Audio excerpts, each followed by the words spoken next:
2022년 미국 증시에 대해서 예상을 좀 해보겠습니다. 자, 내년도 미국 증시에 있어서 가장 큰 두 가지 이슈는 첫 번째, 미 연준의 금리 인상의 시작이고요. 두 번째는 미국 중간 선거라는 것입니다. 자, 우선 미 연준의 금리 인상 부분에 대해서 좀 자세히 들여다보겠습니다. 지난 12월 FOMC 결과로 보면 내년 1분기 말에 테이퍼링이 끝나게 되고요. 내년도 2분기 안에 금리 인상을 시작하게 될 것이고 세 차례 정도 내년에 금리를 인상할 것이다 예상이 되고 있습니다. 만약 내년 5월에서 6월에 금리 인상이 한 차례 있기 시작한다면 지금이 금리 인상을 시작하기 약 6개월 전의 시기라고 볼 수가 있겠습니다. 자, 과거에 금리 인상을 시작하기 전 6개월 전에 미국 시장의 흐름이 금리 시작하기 바로 전까지 어느 정도 있었는지 들여다보도록 하겠습니다. 차트 한번 보시죠. 미 연준은 과거에 1999년 6월 30일에 금리 인상을 시작을 했고요. 또한 2004년 8월 10일에 금리 인상을 시작을 했었습니다. 그리고 또 가장 최근에는 2015년 12월 16일에 금리 인상을 시작을 했었습니다. 자, 그럼 그 시작하기 6개월 전부터 금리 인상을 시작할 때까지 미국 증시의 흐름을 한번 살펴보도록 하겠습니다. 자, 그 결과값은 다음과 같은데요. 1999년 닷컴 사이클에는 나스닥이 가장 큰 폭으로 상승을 하면서 22.5%나 상승을 했고요. 다우존스가 19.5%, 그리고 S&P 500이 약 11.7%로 가장 낮게 상승을 했습니다.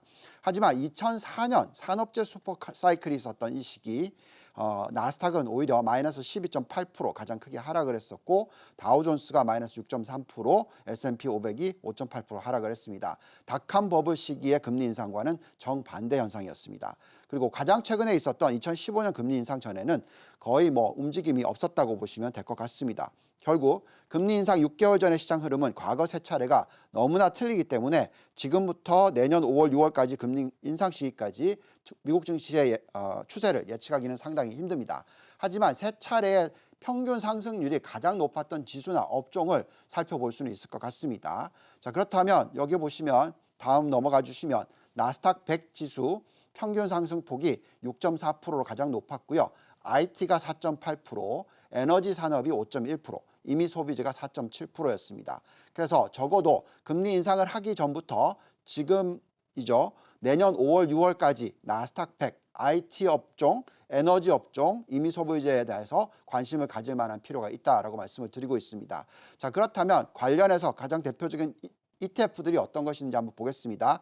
나스닥 100 ETF는 QQQ, IT 업종 ETF는 XLK, IYW, RYT, 그리고 에너지 업종은 XOP, 석유에너지, ICLN, 신재생에너지, NLR, 원자력 에너지, 이미 소비재는 XLY, BCR 등이 있습니다. 자, 이번에는 중간선거 구간의 미국 증시의 흐름을 한번 보도록 하겠습니다. 내년에 미국은 11월 8일 날 중간선거가 있을 예정입니다. 과거에 보시면은 중간선거의 이 평균치인데요. 별로 변화가 없습니다. 지수의 움직임이 거의 보합 수준에서 움직였다라고 보시면 될 것 같습니다. 자, 보통 대통령 임기 2년차 기간에는 미국 증시가 4년 중에서 가장 낮은 수익률을 보여주는 구간입니다. 따라서 미국 증시에 대한 2022년의 수익률은 기대치를 좀 낮춰 잡는 것이 좋겠다라고 생각합니다.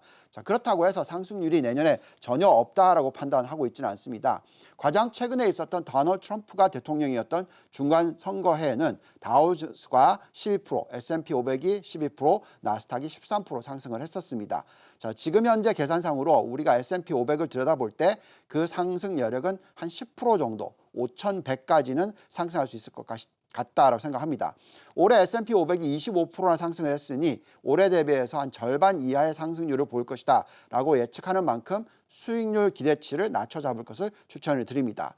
하지만 계속해서 IT 업종, 반도체 비중을 2022년에 가장 크게 가져가야 된다 추천드리고 있습니다. 반도체 대표적인 ETF는 당연히 SOX, SOXX, SMH가 있고요. IT 대표 ETF는 아까 말씀드렸던 XLK, IYW가 있습니다. 충분히 관심을 가질 만한 성장주 ETF로 판단하고 있습니다. 지금까지 유동원의 성공투자였습니다.